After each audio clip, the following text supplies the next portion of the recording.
Hey YouTube, well this will be the part 2 of that video, so the two geckos are just bred. So that's perfect. So that's how you breed leopard geckos, but now I'm going to show you what you need for the cage setup and requirements and stuff like that. So basically what you're going to need is you're going to need a substrate for your lay box. So what I use is I use Eco Earth, also known as cocoa fiber. The reason why it's called cocoa fiber is because it's made from coconut husk, and loose coconut fiber. So cocoa fiber, it's just a nickname. But this is what I use. It's a great product. It really is good for lay boxes. I've had great success with it for, this is going on 3 seasons in a row, and just like amazing success. This is way better than the mosses. I highly suggest getting it. It's made by ZooMed. This is just an empty bag. I have another bag right over there. It's a great product. I definitely suggest getting it if you haven't for breeding season. Now, certain breeders use a mixture of perlite and other things like cocoa fibers, stuff like that. That's fine. You can do that as well. I've never done it myself, so I can't say anything on it, just like moss, but I've seen moss on how it reacts with eggs, and it doesn't look good. So I don't suggest using moss as lay boxes. So, yeah. But the perlite mixtures, I heard they're okay. But I just find out that this is really my best thing, the method that works best for me. And it has worked great. I mean, I just can put up this stuff, cocoa fiber or Eco Earth, whatever you want to call it. It's great. You can buy it in the bricks, or you can buy it loose. I buy mine loose. Doesn't matter. But it's a really good thing to use for a lay box. So basically what you do is you just put it in. You can pack it down. And what I do is I poured water in it. Sometimes I pour water in and then mix it around. Like I'll go like that and then mix it around because the water flows. So you definitely want to mix it around. I mean, it will absorb out like over time, but you definitely want to like mix it. So basically, I just spray the top over pretty well, and I like doing the top of the lay box thing too. And in the first video, I showed you that there's a variety of different lay boxes, and that just looks really, really cool. So yeah. But there are a variety of lay boxes. And for this lay box, because it is pretty high, what I had an idea about doing was getting a paper towel. I must have used the other paper towel to wipe off my, what do you call it, phone, because it got a bunch of cocoa fiber on my phone.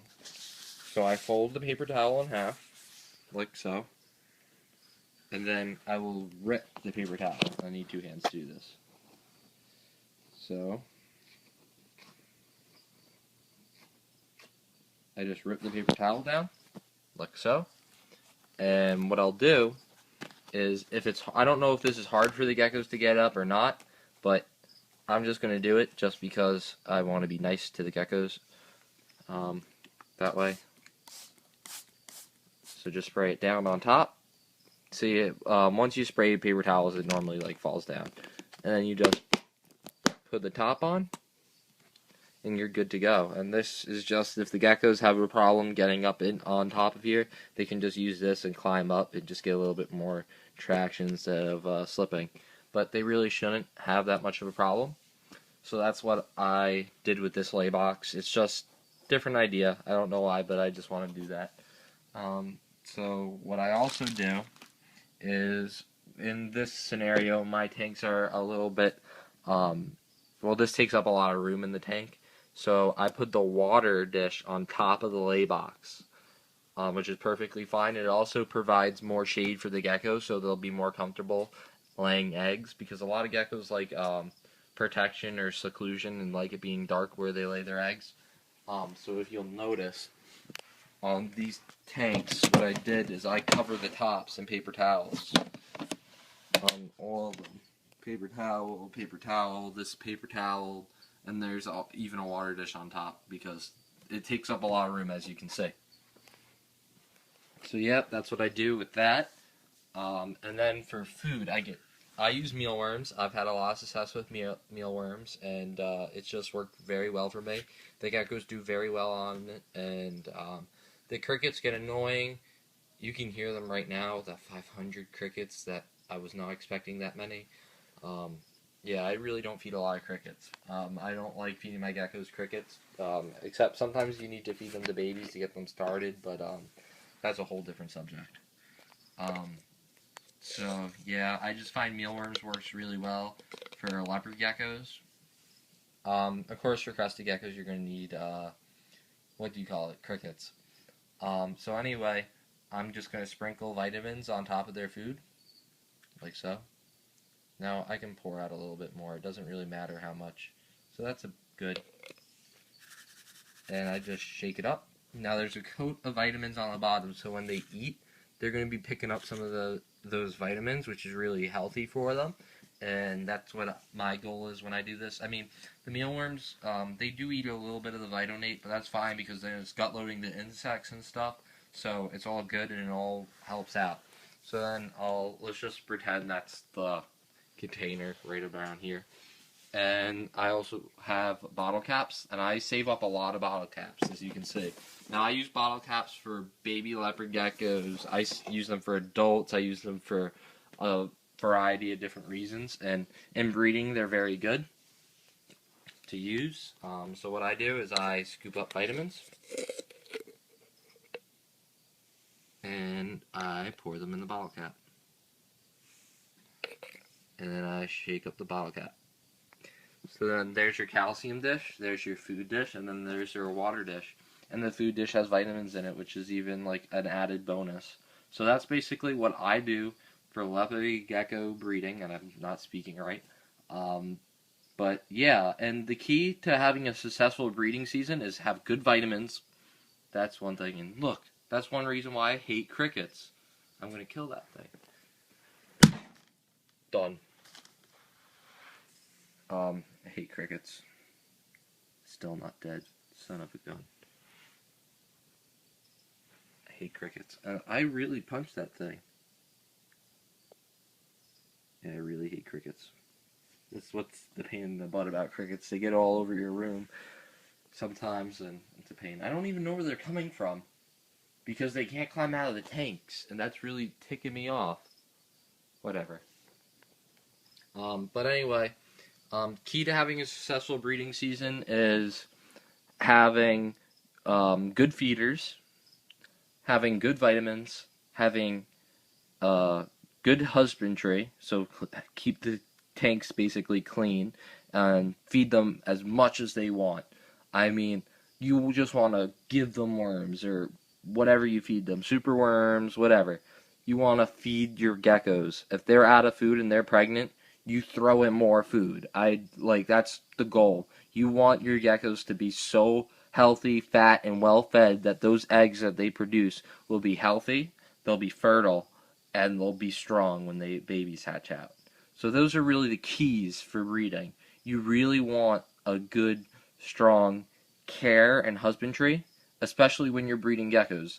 Now, females. The females really need it. The males, of course, you want to keep the males as healthy as possible, provide them vitamins in their food. I just put vitamins in the food. I don't really have vitamin dishes for my males. But you just want your females to be very strong and healthy. And with your males, before breeding season, you're definitely going to want to build them up with calcium because they're going to be breeding and they're going to be expelling sperm. And I don't know if calcium and sperm have something to go with each other or not, but, whatever. Build up those vitamins so that sperm is viable and it's healthy. And that's basically what you want. And I'm pretty sure I covered just about everything. Once you breed a gecko, you have to put in a lay box. If you think, oh, she's not gravid, keep a lay box in. She might lay some eggs, and you might just not know about it because you're just beginning off with breeding. So stuff does happen. I've had weirder things happen. I've had geckos where I thought they had only one egg, and they ended up laying two. So, and both eggs hatched. So, you just gotta, it's time And these geckos will lay roughly 2 to 3 weeks after being bred. Sometimes it takes 4. I've had 4 weeks too, so it takes roughly a month to 2 weeks. So yeah, that's pretty much the whole leopard gecko breeding spiel I have. Really just keep on keeping on. Have your females at a healthy weight. When you breed them, make sure your females are also eating very well. They're good eaters, and if they're proven breeders and you had them before, you know how they do when they breed, and then it's okay if you breed them again. Just make sure your females are ready for the breeding.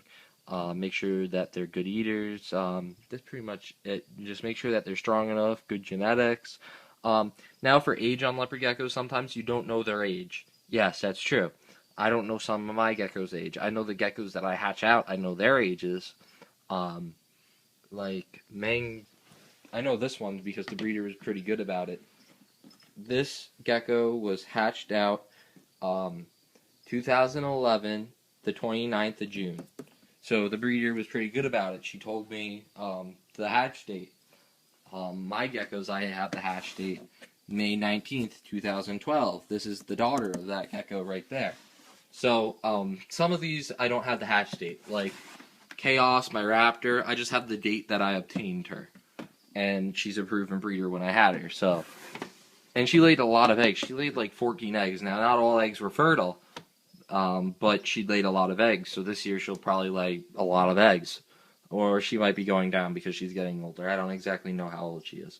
But age doesn't, in my opinion, it's not really age that matters. It's more like, is the gecko ready? Is she ovulating?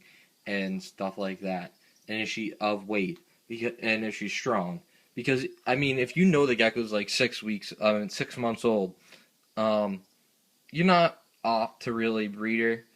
I mean, if she's ovulating and she's like 80 grams and you're pretty much sure she's maxed out, I mean, you could breed her. Like, that's a stretch for 6 months, but like, let's say 8 months in that breeder. I bred geckos that are about 8 months old and they were 65, 67 grams, and it's been fine.